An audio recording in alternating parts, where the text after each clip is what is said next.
జీహెచ్ఎంసీలో ప్రారంభమైన నామినేషన్ల ప్రక్రియ. గ్రేటర్ హైదరాబాద్ మున్సిపల్ ఎన్నికల్లో నామినేషన్ల ప్రక్రియ ప్రారంభమైంది. జీహెచ్ఎంసీ ఎన్నికలకు సర్కిళ్ల వారీగా ఆర్వోలు నోటీసులు విడుదల చేశారు. అన్ని జీహెచ్ఎంసీ సర్కిల్ కార్యాలయాల్లోనూ నామినేషన్లు స్వీకరించనున్నారు.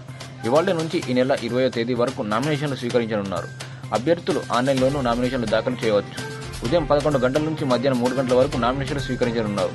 ఈ నెల 21 నామినేషన్ల పరిశీలన. ఈ నెల 22వ తేదీన మధ్యాహ్నం 3 గంటల వరకు నామినేషన్ ఉపసంహరణకు అవకాశం.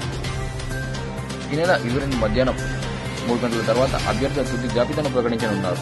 150 రిటర్నింగ్ అధికారుల కార్యాలయం వద్ద భారీ బందోబస్తును ఏర్పాటు చేశారు. అభ్యర్థితో పాటు మరో 2 మాత్రమే రిటర్నింగ్ అధికారి ఛాంబర్లోకి అనుమతించనున్నారు. ఎన్నికల కోడ్ దృష్ట్యా నగరంలో ఫ్లెక్సీలు, బ్యానర్లు జీహెచ్ఎంసీ తొలగిస్తుంది. ఫ్లెక్సీలు, బ్యానర్లు తొలగింపునకు 20 ప్రత్యేక బృందాలు ఏర్పాటు చేసింది. నిన్న ఒక్కరోజే దాదాపు 4,000కు పైగా ఫ్లెక్సీలు, బ్యానర్లు తొలగించింది.